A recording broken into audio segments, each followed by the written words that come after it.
Everybody laughed at me. How will I get to Africa? You know, the war was raging. We didn't have any money, and I was just a girl. But my mother would say, if you really want to do this thing, you're going to have to work really hard, take advantage of opportunity, and never give up.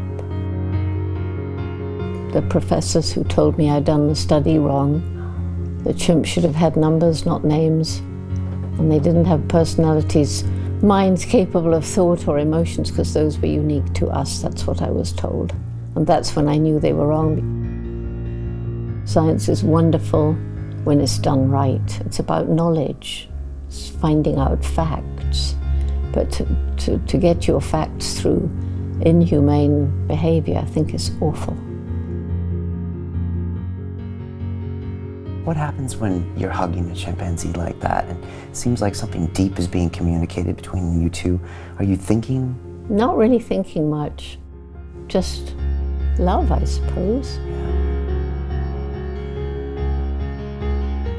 We need money to live, but it goes wrong when we live for money, and that's what leads to corruption. And that's what's destroying the planet very, very fast. Well, a lot of people think having hope is crazy. Let's face it, we don't have a big window of time. Every single day you live, and you have a choice as to what kind of difference you're going to make. Of your little choices, what do you buy, what do you eat, what do you wear? If you just think those little things, and millions and billions of people think the same, the world will change.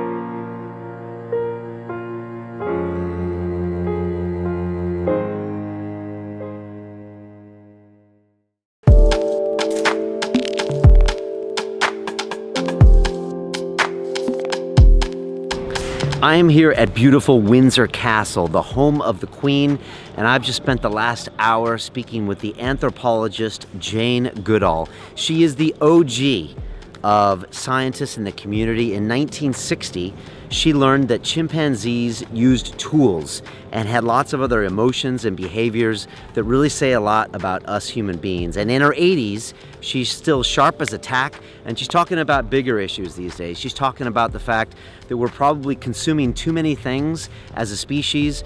We're overpopulated. We're not thinking about animals and the fact that we're eating them, our carbon footprints. And she travels the world working 300 days a year with her Roots and Shoots organization to teach young people to start thinking about the bigger picture. And I really was honored to sit down with Jane. She's such a special human. She gave me a big hug at the end and grunted in my ear like a female chimpanzee would do when greeting a male one. She spent time talking to us afterwards, and she's really a special, special spirit and a special human being, and has a lot of really important things to say, and she just works tirelessly, and she really is a London reeler. She's got the spirit, and she's really thinking about the bigger picture, things past her own life. And so I think you're really going to enjoy this time with Jane, very much so, and we were just so excited to finally sit down and talk to her. So that's happening here. While I'm out here at this beautiful castle, I'm also excited about all the things going on in the Academy right now. We've got crazy things happening with the Body and Mind Challenges, and our new 4-week Create and Connect cycle has started, so jump in and join us. It's a lot of fun. We'll see you in there.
This is London Real. I am Brian Rose. My guest today is Jane Goodall, the primatologist, ethologist, and anthropologist who revolutionized the way we understand the animal kingdom by observing wild chimpanzees, our closest living relatives.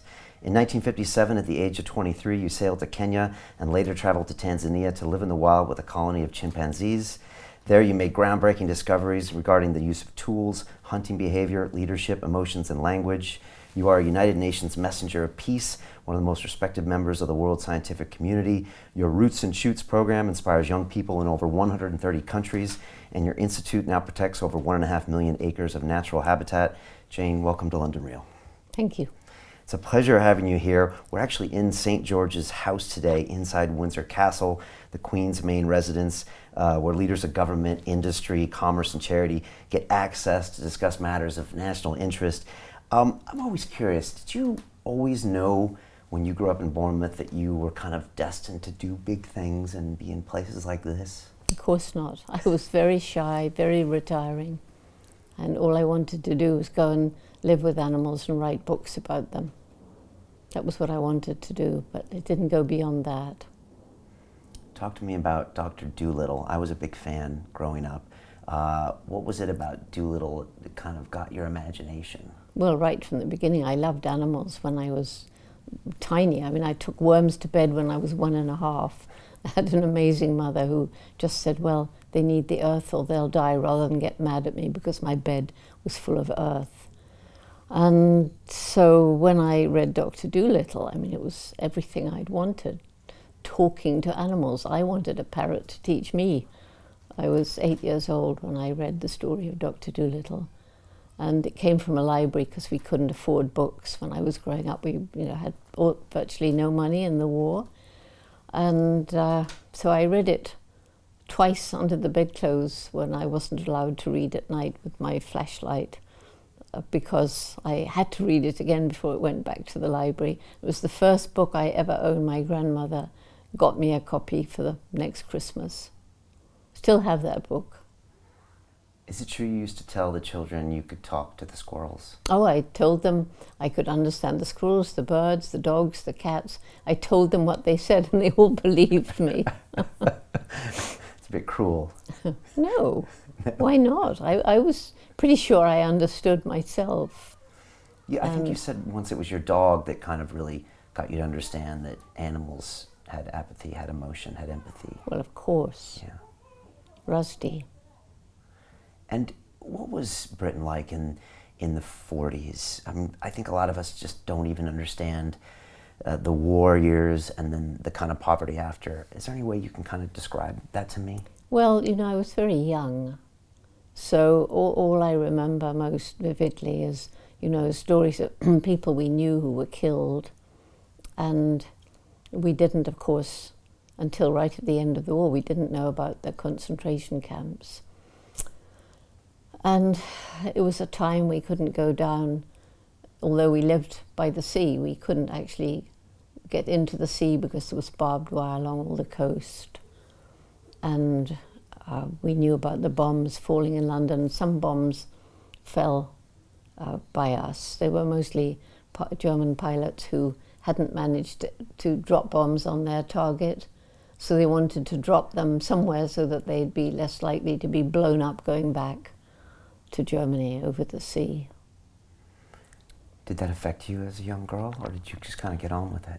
Not really. It didn't really affect me. What did affect me was at the end of the war when I read about the Holocaust. That affected me very much. I'm guessing that was a shock to everybody in Britain, Yeah. and I guess the world, when they found out about that. Yes. And did that change actions? Did that make you think I had to maybe do bigger things in the world? No, I don't think so. It just helped me to understand human nature a little better. Okay.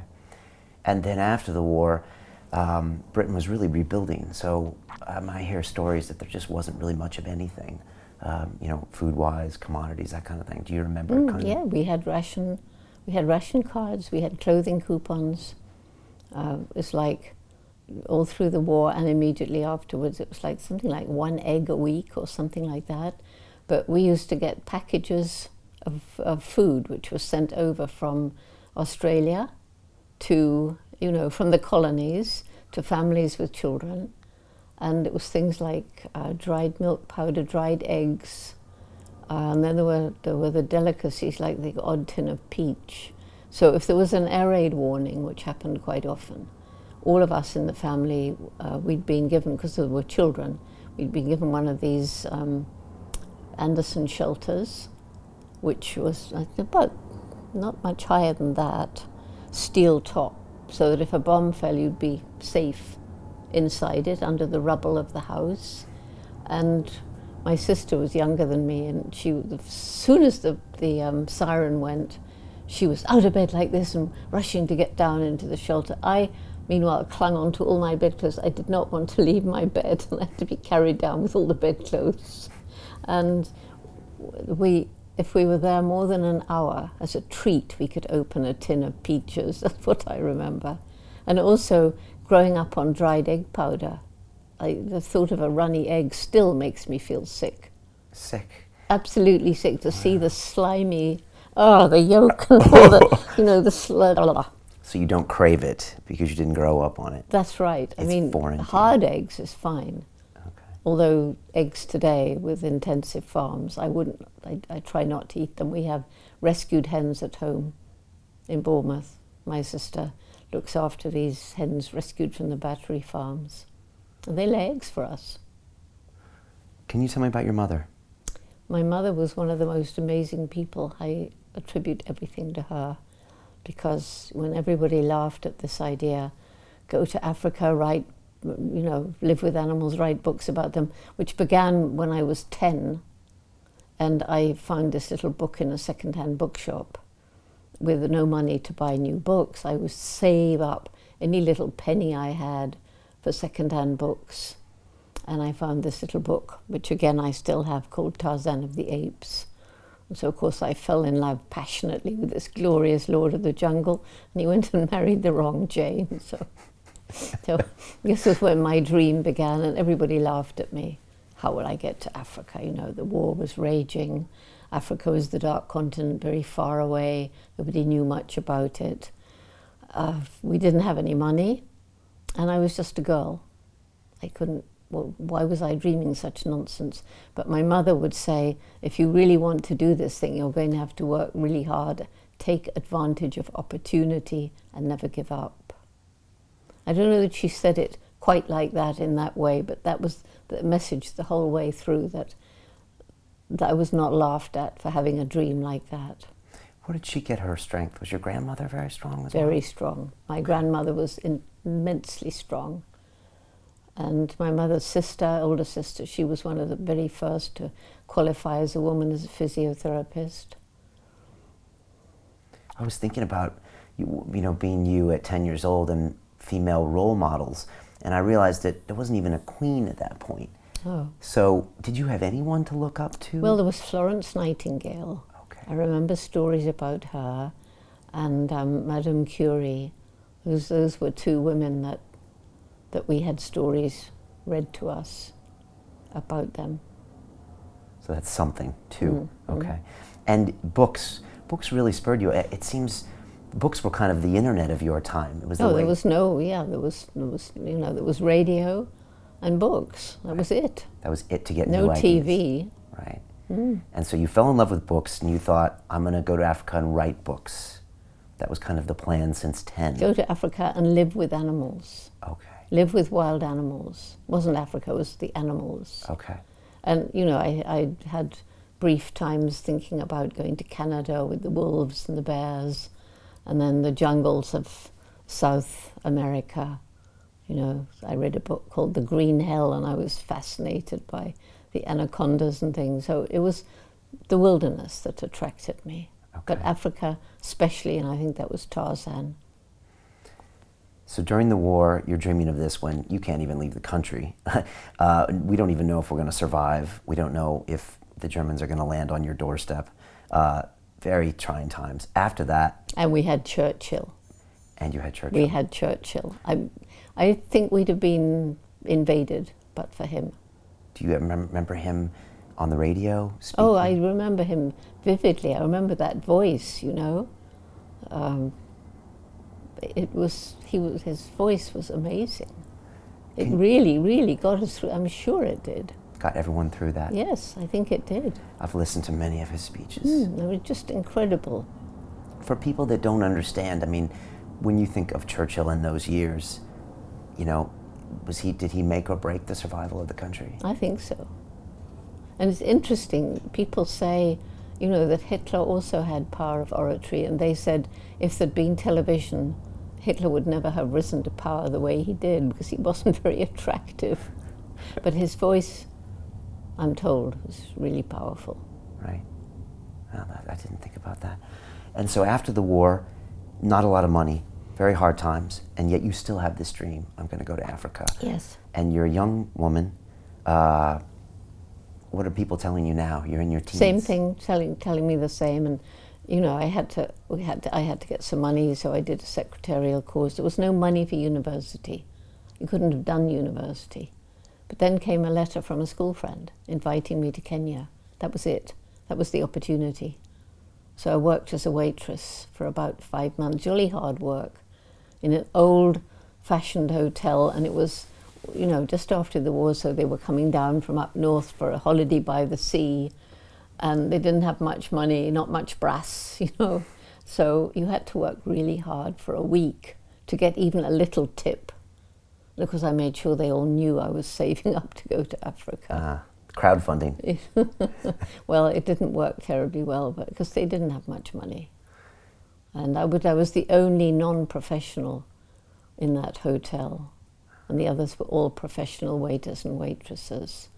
And they resented me hugely to start with. I mean, who does she think? She's coming in, she'll be invited out and she'll just leave us in the lurch.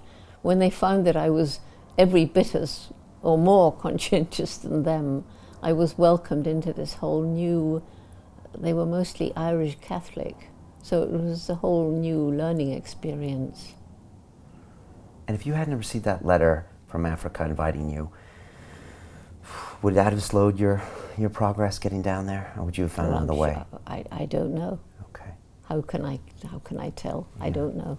So you save the money, you get the ticket on the boat, 3 weeks. What's that like?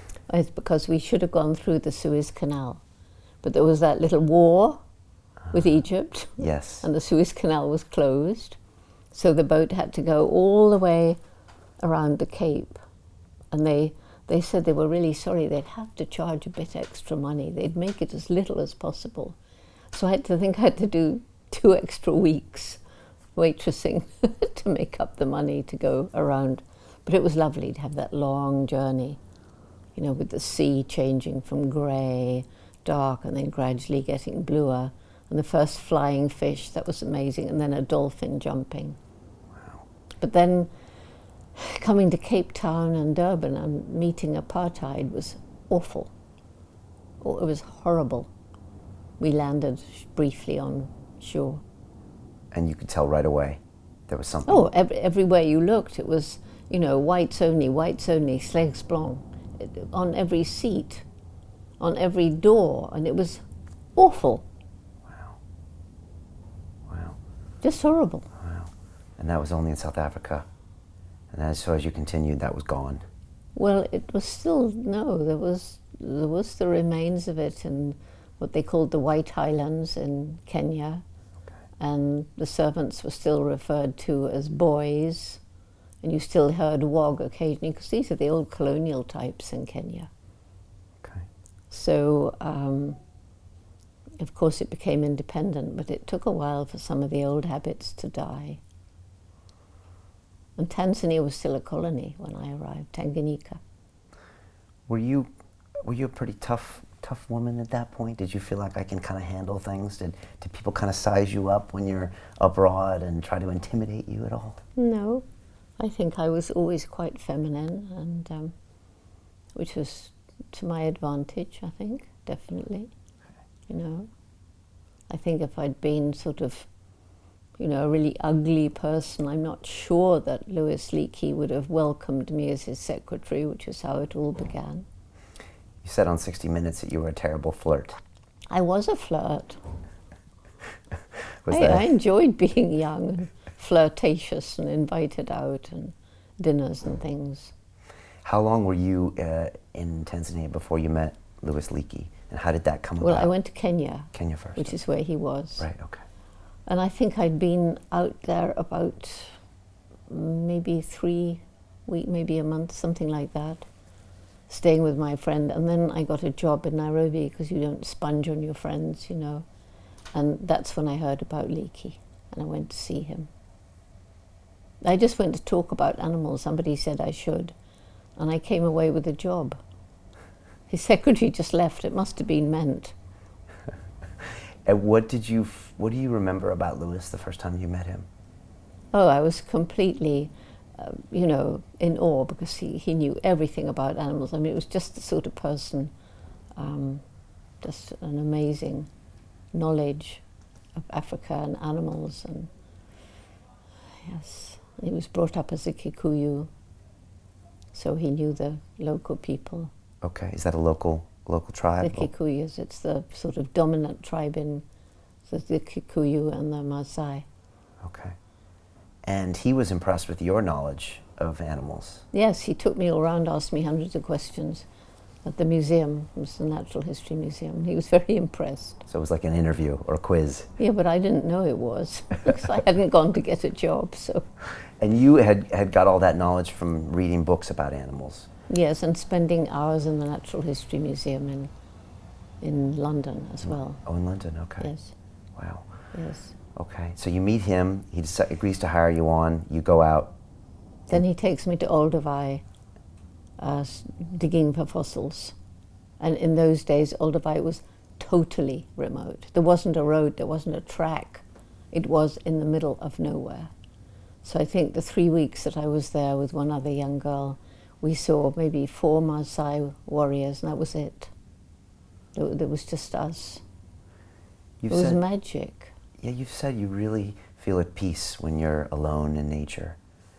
Was that probably one of the first times you were really that far out and really... Oh, it was the first time I was that far out. And it was mostly, you know, when I didn't wander about on my own on the plains, but I went with Gillian, the other girl. And we met a rhino once. I mean, all the animals were there then. So we met a rhino like twice the length of this room away. Luckily, the wind was blowing from him to us. He knew there was something, but they don't see very well. So he trotted back and forth a few times, and then luckily trotted in the other direction with his tail up. You know. And then there was the lion, the young male lion, who followed us quite a way. It was a bit scary, but very exciting. Were you scared? Well, funnily enough, not really. Afterwards, it was a bit more scary than at the time. Because you didn't know? No, there was one scary moment. Gillian and I had to take out these 2 dogs with us, Leakey's wife's dogs, one of whom was the champion of all breeds of Kenya. There were 2 Dalmatians. And Mary said, take the dogs with you when you go walking. So we took the dogs. And on this occasion, ahead of us along the trail, we're down in the gorge, Olduvai Gorge, it's just thorn bushes and things. And this mouse ran across the trail under a low branches of a tree. So the 2 dogs took off after the mouse. That's when the lion appeared behind. And of course with dogs it could be dangerous because dogs are more likely to be attacked by a lion. Humans weren't in those days, I think. But anyway, there was the lion. We couldn't leave the dogs, and the dogs wanted to chase the mouse. And so, how do you get the dogs out? We can't yell. So we finally get the dogs, and I think I put my belt around one of them, the male. Gillian gets the champion of all breeds of Kenya, and I don't know what she puts, but anyway, we get the dogs and we climb up the side of the gorge to where it's open, because I thought that would be safest. And Gillian let go of the champion of all breeds of Kenya, who immediately went back down to the mouse. That was the scary moment, because I thought I'd have to go and get her. I couldn't just leave Mary Leakey's beloved dog. We were scared of Mary. You might get sacked. This whole time, are you thinking, I'm going to stay in Africa the rest of my life? Are you thinking, I'll go back to England at some point? Where was your head at that point? I didn't really think. I mean, I was at the museum, then Leakey asked me if I'd like to go and do the chimps.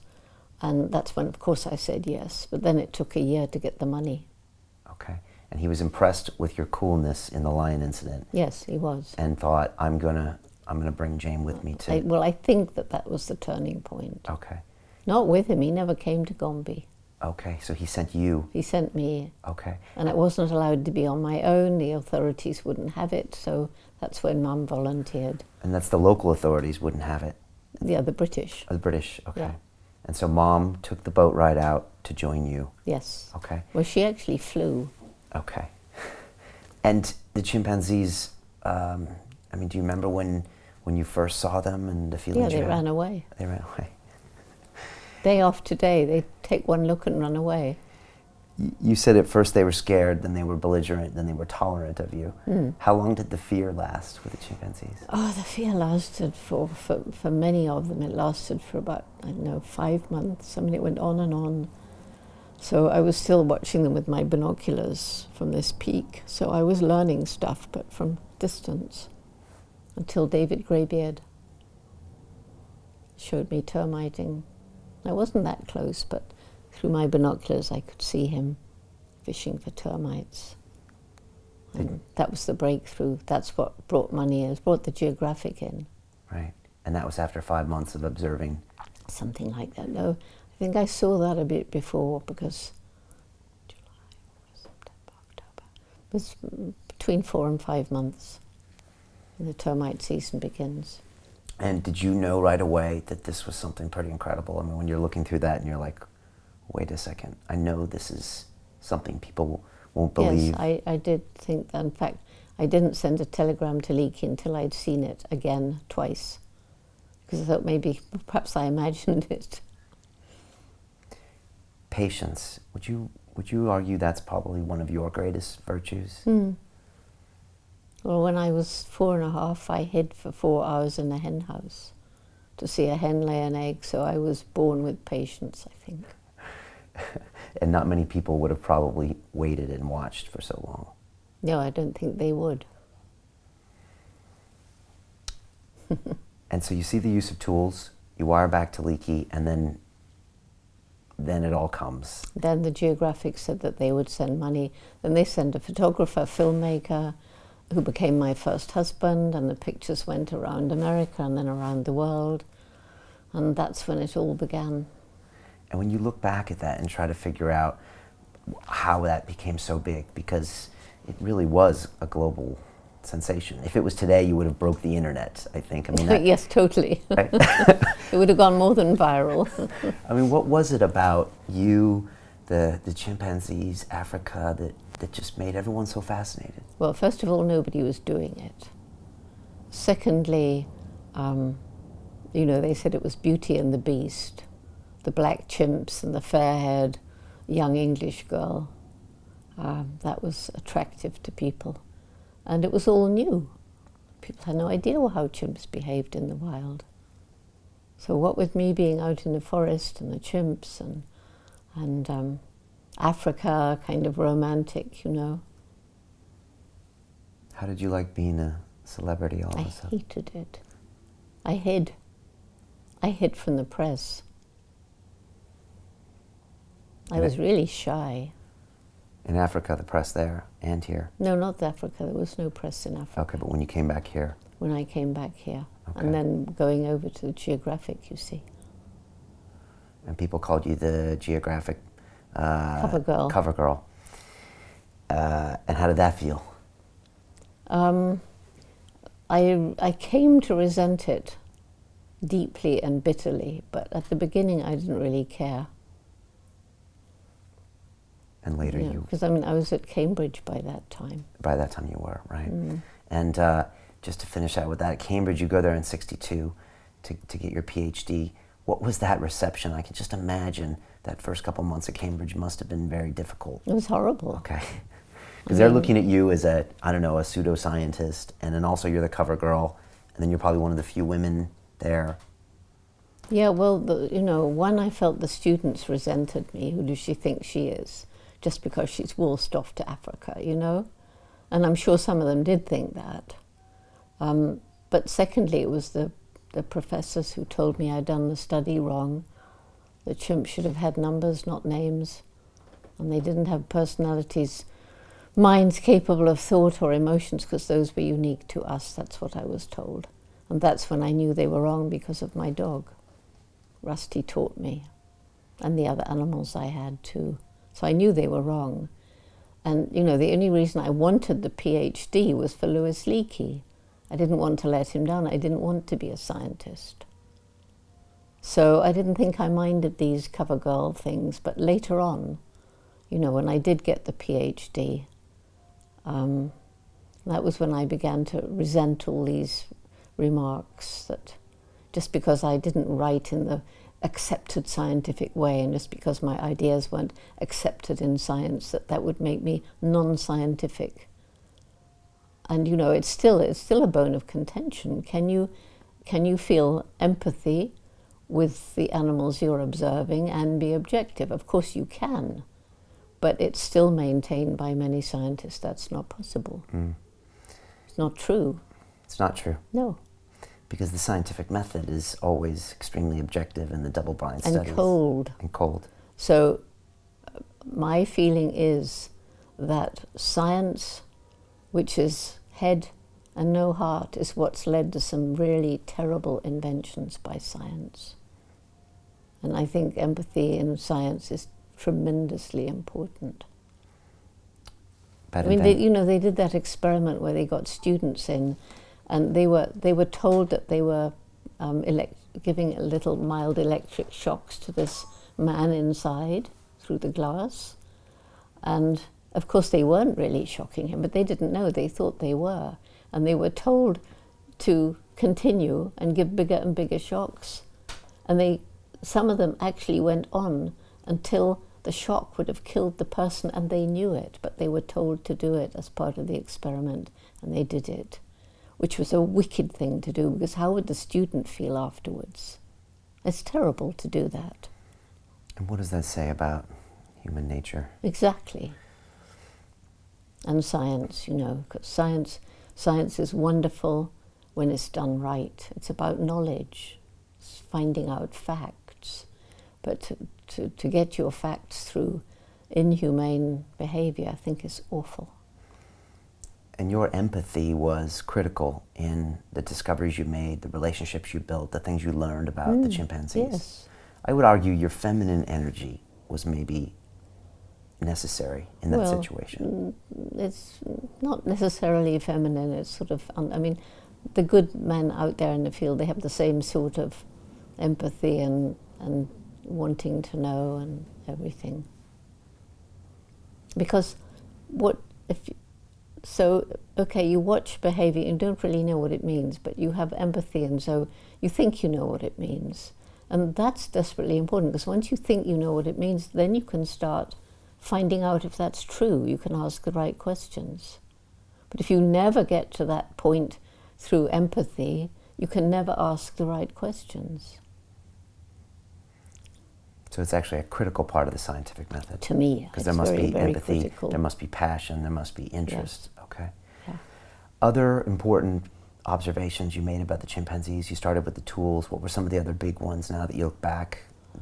Maternal behavior is one of the really important ones. Good mothers and bad mothers. Okay. Infant development, and how they develop differently.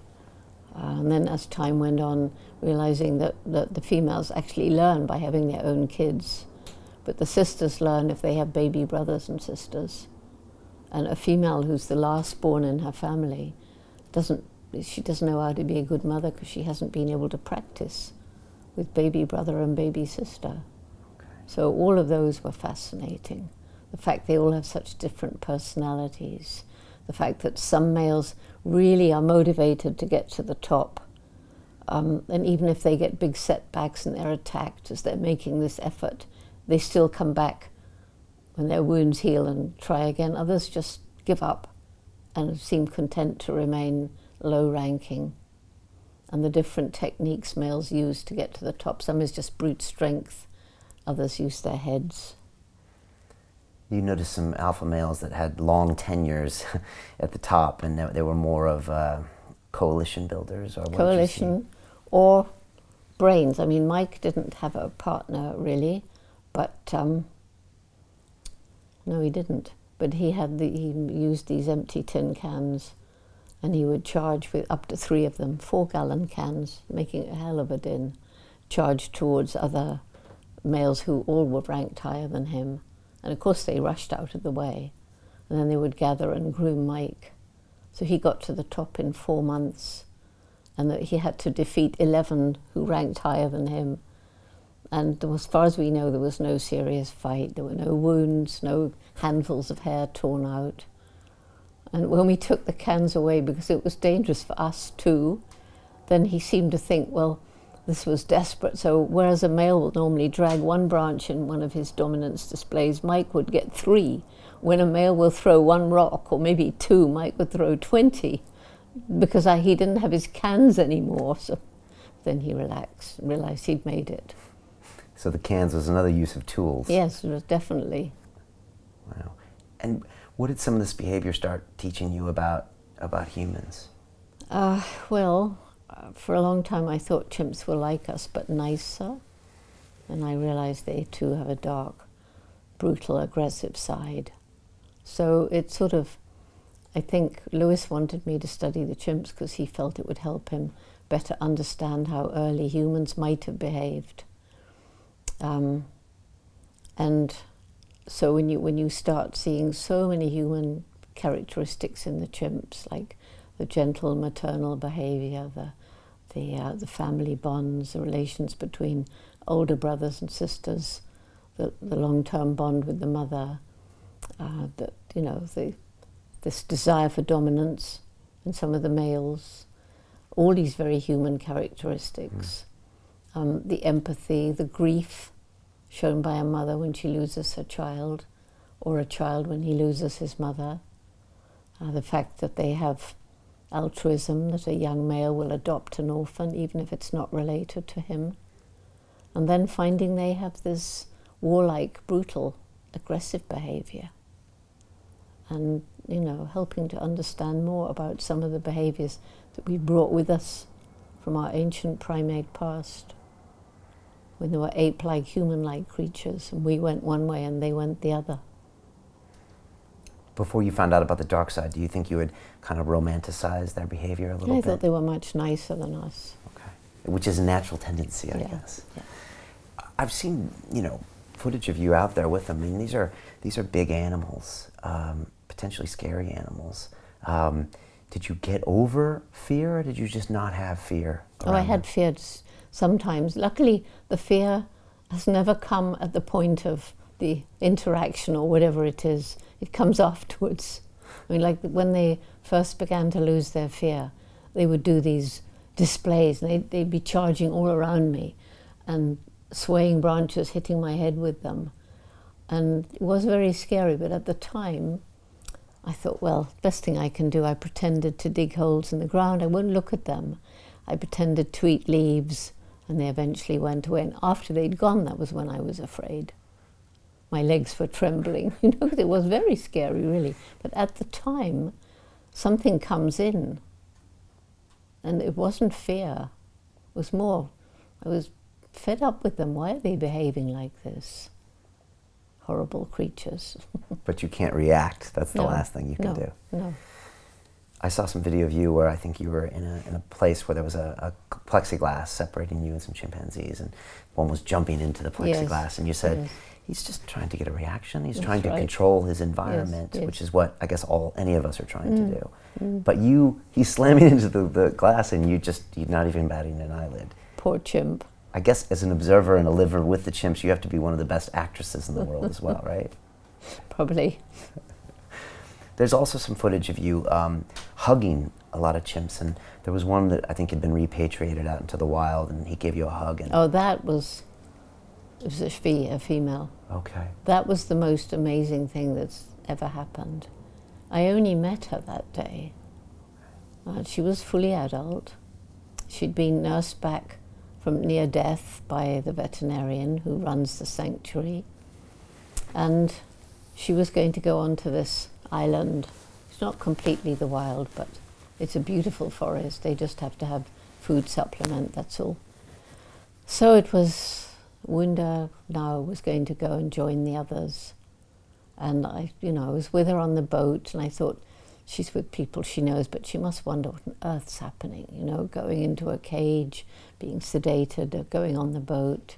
And I was trying to reassure her that it was going to be wonderful. And when she got out of that cage, and she suddenly, deliberately stops when she gets to me and comes and gives me, I think that went viral. It was amazing. We were all in tears, because it wasn't just a little hug. No. She kept her arms around me. It felt like you were talking to her with your heart, something there. I felt like... It was really absolutely extraordinary. What happens when you're hugging a chimpanzee like that, and it seems like something deep is being communicated between you two? Are you thinking? Not really thinking much. Just sort of love, I suppose. Yeah. Yeah. Do you miss being with the chimpanzees all the time? Is it strange coming back to humans sometimes?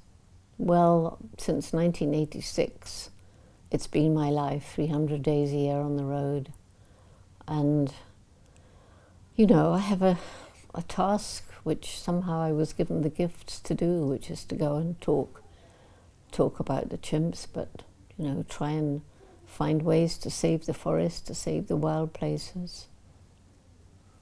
You travel 300 days a year. You just flew in from a country. You're about to go out to another one. And you've been said to say there's so much left to do, so there is this feeling of desperation. Can you explain? Well, as I say, I was given a gift, and one of the gifts is communication, so that when I talk, people listen, and it affects them. And that's a gift. And, so because I know that, and because I feel it's desperately important to work with youth, young people, and so we have our youth program now in about 100 countries. We thought it was more, but it's actually about 100 countries, which is a lot. Yeah. And we have young people now from kindergarten through university.